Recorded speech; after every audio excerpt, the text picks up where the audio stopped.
चलिए, तो children you have this composition in your workbook sheet, I suppose, titled as net assets turnover ratio and working capital turnover ratio. सबको सुनाई पड़ गया?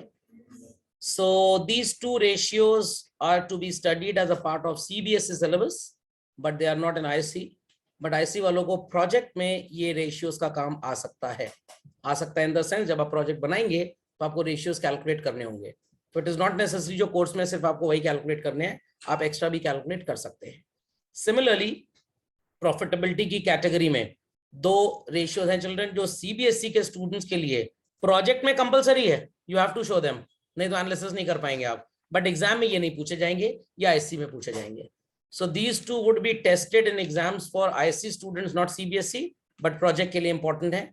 These two would be tested from CBSE students, not IC students, but project के लिए ये important है. बात समझ में आ गई? So please open your workbook to these two ratios, children. Net assets turnover ratio and working capital turnover ratio. सबको नजर आ गया? चलिए. So let's start, children. Primarily in the left column, write the meaning of this ratio. So the meaning is very simple. It establishes the relationship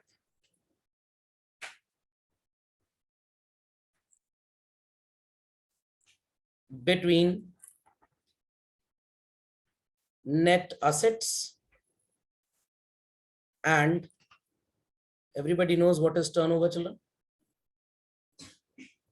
Net revenue from operations. Right side में children पूरा meaning आपका same हो जाएगा. The only difference would be where people have written net assets in the left. Right side में children आपको यहाँ पे text क्या नोट करना पड़ेगा? Working capital. Remaining text would be same.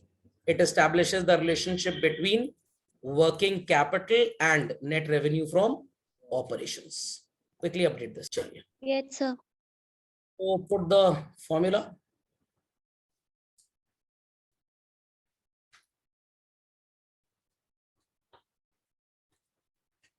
चलिए, वर्किंग कैपिटल टर्नओवर रेशियो के दो फॉर्मूले हैं और एग्जाम में जब आएगा दोनों अप्लाई करके आइएगा. अ फॉर्मूला सेज, जहां पे आप वर्किंग कैपिटल को कंपेयर करेंगे सो कॉल्ड अपने टर्नओवर से, एंड सेकेंड फॉर्मूला सेज जहां पे आप कंपेयर करेंगे अपने कॉस्ट ऑफ गुड्स सोल्ड को. So please put the formula of working capital turnover ratio. Numerator में एक जगह नेट आरएफओ रखिएगा और एक जगह पे आप रखिएगा so called cost of revenue from operations. Then children division आप वर्किंग कैपिटल से करेंगे. I hope so everybody knows what is working capital. और यहाँ पे गलती एक बहुत बड़ी होती है बच्चों से. अगर क्वेश्चन आपसे वर्किंग कैपिटल टर्नओवर रेशियो बोले चिल्ड्रन तो आप ये कैलकुलेट करेंगे. बट अगर क्वेश्चन आपसे वर्किंग कैपिटल रेशियो बोले, I repeat, working capital, turnover word नहीं है, तो करंट रेशियो निकालना पड़ेगा आपको. मैंने करंट रेशियो में लिखा भी ऑब्लिक वर्किंग कैपिटल रेशियो. तो when working capital is asked you are supposed to calculate working capital ratio. जब पूछा जाए तो आप करंट रेशियो निकालोगे. वर्किंग कैपिटल टर्नओवर पूछा जाए तो आप ये वाला निकालेंगे. Okay, divided by working capital. समझ में आ गया? Now the question arises, sir why we are supposed to calculate both. Basically इस रेशियो को हम इसलिए पढ़ते हैं कि जो भी पैसे हमारे पास रोजमर्रा के जीवन में अवेलेबल हैं बिजनेस में, how we can use that to sell goods in our business. तो आप उससे गुड्स खरीदेंगे एंड देयर आफ्टर आप उस गुड्स को बेचेंगे. बहुत ध्यान से मेरी बात सुनिएगा children. What is the difference between selling price and cost price of any business children? Selling price और कॉस्ट प्राइस में किस चीज का डिफरेंस होता है? सिर्फ प्रॉफिट का डिफरेंस होता है. तो यू कैन से इस रेशियो में भी आपने वर्किंग कैपिटल को लिया और गुड्स की वैल्यू को लिया. Here also you took working capital and goods की वैल्यू, बट ये कौन सी वैल्यू है? Selling price. ये कौन सी वैल्यू है? Cost price. तो कैसे आप बिजनेस के पैसे यूज करके गुड्स खरीदते हैं और उन गुड्स को बाद में आप बेच देते हैं। तो अगर क्वेश्चन आपको cost of revenue from operations दे but net revenue from operations ना दे, apply this formula. If RFO is given, CORFO is not given, apply this formula. Sir, by chance both are given, I suggest to do both. समझ में आ गया? चलन समझ में आ गया? पक्का? एक बहुत इंपॉर्टेंट क्वेश्चन, यहाँ पे वेलोसिटी नहीं निकलती है। Whereas stock turnover, inventory turnover, trade receivable turnover and creditors trade payable turnover, you calculated velocity children. क्या कोई मेरे को जवाब दे सकता है? Why is it so? मैं थोड़ा सा हिंट देता हूं आपको। इन्वेंट्री टर्नओवर में वेलोसिटी बताता था कि कितने दिन में स्टॉक बिक जाएगा, स्टॉक खत्म हो जाएगा। ट्रेड रिसीवेबल टर्नओवर रेशियो में velocity used to tell us कब डेटर्स पैसा देके खत्म हो जाएंगे। Trade payables velocity would tell us हम कितनी जल्दी क्रेडिटर्स को पेमेंट करके निपटा देंगे। बट चिल्ड्रन, जब तक बिजनेस रहेगा क्या वर्किंग कैपिटल खत्म होगी? दैट्स व्हाई यहाँ पे वेलोसिटी जैसा कुछ भी कैलकुलेट करना इलॉजिकल है। लॉजिक समझ में आया? तो अगर आप पूछें सर इंडिया में minister of shipping and waterways कौन है, I have a valid answer to give you.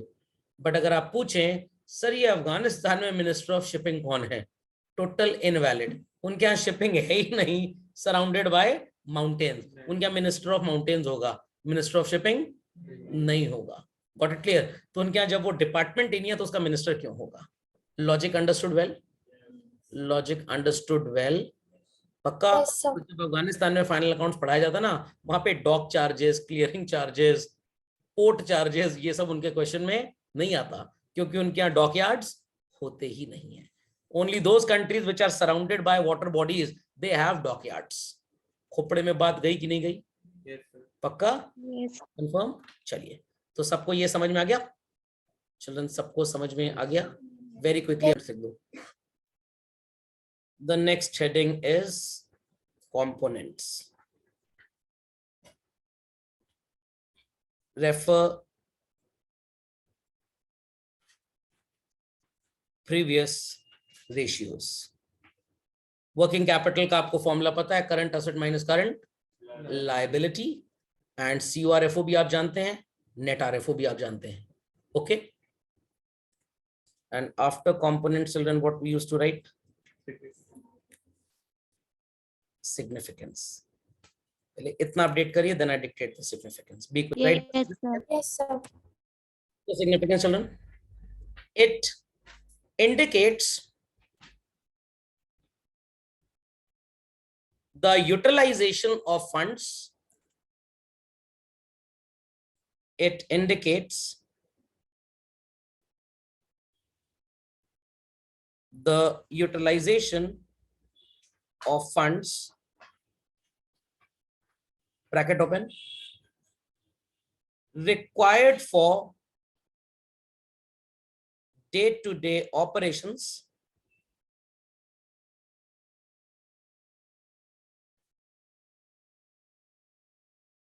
in making sales. In making sales. If I say 20 lakh rupee is your net revenue from operations और 4 लाख रुपए आपके पास working capital है, तो आप एक businessman है जिसके पास लगभग 4 लाख रुपए का वर्किंग कैपिटल, आप मान लीजिए कि पैसे रहते हैं, और वो सामान खरीद के 20 लाख रुपए की सेल एनुअली कर रहा है। नंबर ऑफ टाइम्स कितना आएगा? चलो 5। But if somebody is selling goods worth 20 lakhs और उसके बाद वर्किंग कैपिटल 10 लाख की होती है children, he is doing it just 2 times. You are better जिसका 5 times है, और he is better जिसका 2 times है। We are better, हम अपने पैसे को 4 बार इस्तेमाल कर रहे हैं साल भर में, and he is using it only for 2 times. समझ गए? चलिए अब आ जाते हैं यहाँ पे फॉर्मूले में। चिल्ड्रन, सिंपल फॉर्मूला है, net assets turnover ratio, again net RFO divided by net assets. Net assets का मतलब जब आप plant, property, equipment, tangible intangible assets लेंगे उसमें से डेप्रिसिएशन को माइनस कर देंगे। Okay, Write down the components.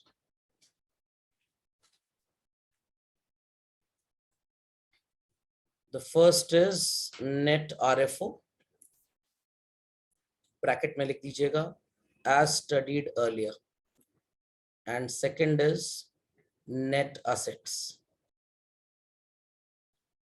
You can write fixed tangible assets plus fixed intangible assets plus current assets minus depreciation, or IC students can write property, plant and equipment plus property, plant, equipment and intangible assets plus current assets minus depreciation.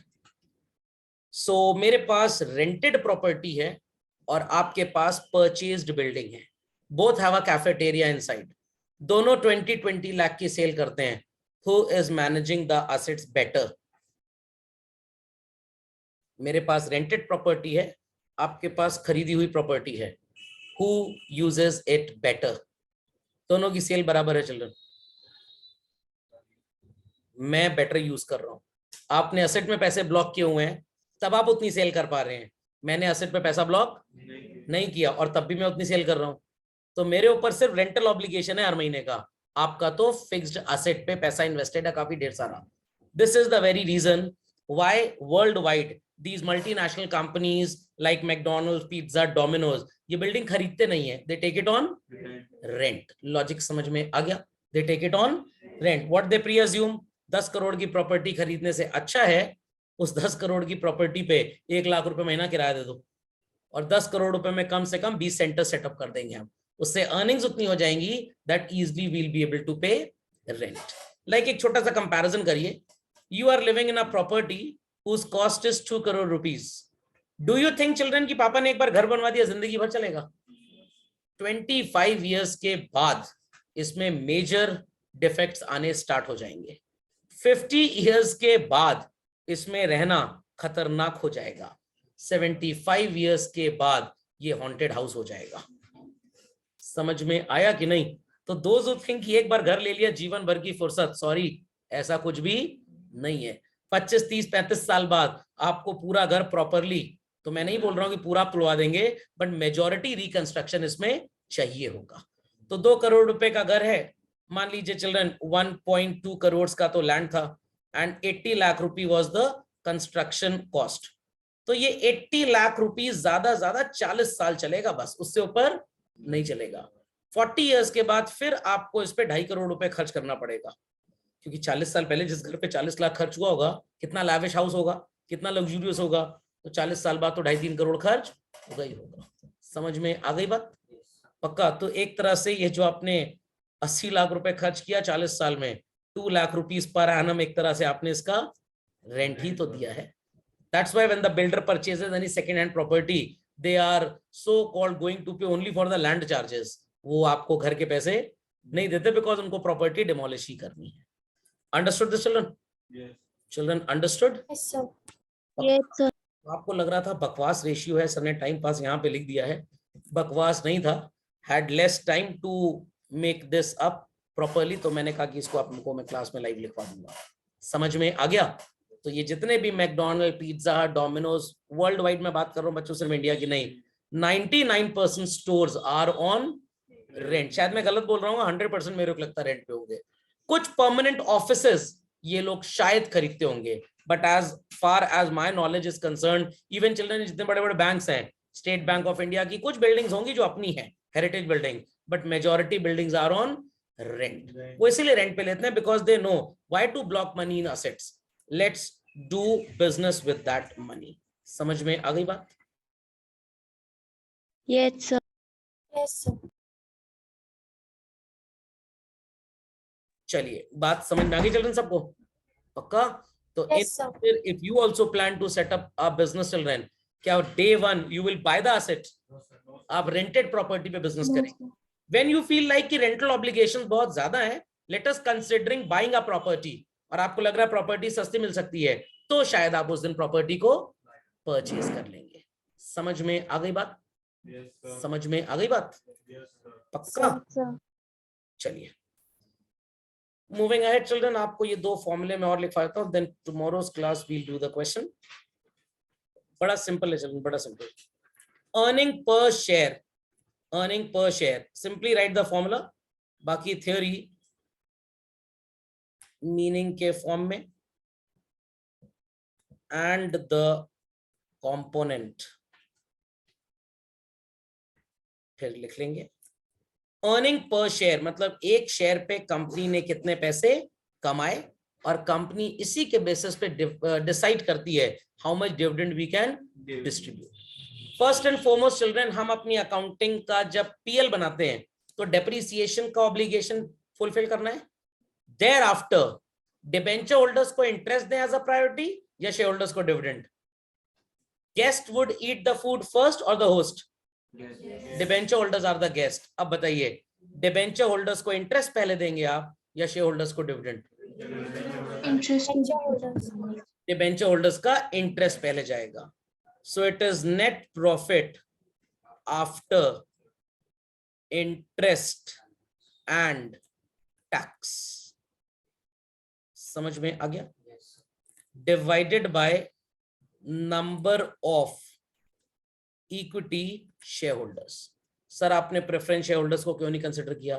भाई वो भी तो debenture holder की तरह, एक तरह से profit हो गया तो उनको तो पैसे चाहिए ही चाहिए। समझ में आ गया? एक चीज मैं इसमें और ऐड करना चाहूंगा, एंड पीडी। सर कितनी पीडी का इंटरेस्ट? अरे पीडी नहीं, पीडी मतलब प्रेफरेंस शेयर होल्डर्स का डिविडेंड भी देने के बाद। ओके, सो आई होप सो मीनिंग समझ में आ गया लोगों को? It establishes the relationship between NPAITPD,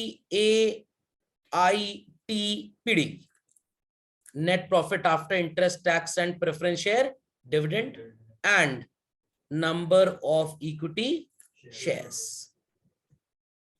component के लिए बच्चों net profit after interest, tax and PD आपको मिल जाएगा अपने मॉडिफाइड स्टेटमेंट ऑफ पीएल से। तो you can write here as studied earlier. और अब ये मत पूछिएगा sir number of equity shares कहां से मिलेंगे, चलिए बता देता हूं। 20 लाख की शेयर कैपिटल है बच्चों, और एक शेयर 10 रुपए का है, तो नंबर ऑफ शेयर्स 2 लाख हो जाएंगे। वैसे तो क्वेश्चन में लिख के आता है हमेशा। समझ में आ गया? समझ में आ गया बच्चों? Yes, sir. On the right hand side, PE, those who have been doing the classes on financial literacy उनको पता होगा what is PE. Children 1 crore रुपए का घर आपने खरीदा, साल का किराया है 5 लाख रुपए। 1 करोड़ रुपए के स्टॉक्स में इन्वेस्ट किया, साल भर में 12 लाख रुपए स्टॉक का प्राइस बढ़ गया। Which investment sounds to be best? तो प्राइस अर्निंग रेशियो का मतलब होता है कितनी कीमत चुकानी पड़ती है पैसे कमाने के लिए। सुनाई पड़ गई बात? पीई रेशियो और अर्निंग पर शेयर दोनों फर्क है। अर्निंग पर शेयर कंपनी के काम में आता है टू चेकआउट हमने एक शेयर पे कमाया कितना। अगर कंपनी ने लेटेस्ट से चिल्ड्रन 20 लाख रुपए कमाए and they have 4 lakh number of equity shares, what is 20 lakh rupees upon 4 lakh? 5 रुपए एक शेयर पे हमने कमाया है, हम 2 रुपए 3 रुपए 4 रुपए 4.5 रुपए डिविडेंड दे सकते हैं। 5 रुपए ज्यादा देंगे, जब कमाया नहीं तो कहां से पे करें? Please put this example. पहला और आखिरी रेशियो जहां पे आपका आंसर रुपीज में कैलकुलेट होता है। Okay, be quick children, be quick. So people understood what is earning per share?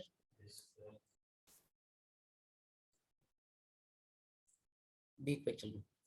As soon as it is done, put your hands up. Yes, sir. So put the meaning, children.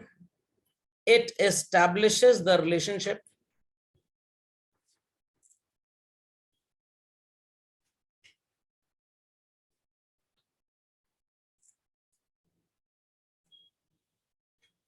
between market price of a share and EPS. तो बिना EPS के PE भी नहीं निकलने वाला, इसीलिए मैंने आपको EPS पहले पढ़ाया और PE बाद में. Let's apply the formula. So market price of a share is the numerator and EPS is the denominator. Please ये मत बोलिएगा सर PS कट गया. मी मतलब हम ही हम है, बाकी सब चीनी का. समझ गया what is P ratio? Component EPS के लिए तो आपको कैलकुलेशन करना पड़ेगा EPS का, और जहां तक market price of a share की बात है, this will always be given in the question to you. Children heard this well? Yes, sir. Yes, sir. So these two will be tested from IC students in their board exams. Previous two won't, but CBSE वालों को ये practical में काम आएगा. Okay, because circular में साफ साफ लिखा है प्रैक्टिकल में आप कोई भी रेशियो यूज कर सकते हैं, नॉट नेसेसरी जो कोर्स में सिर्फ वही. कर लिया बच्चों? चलिए, tomorrow will certainly do questions on this. Okay, कोई query children? Any queries? No, sir. No, sir.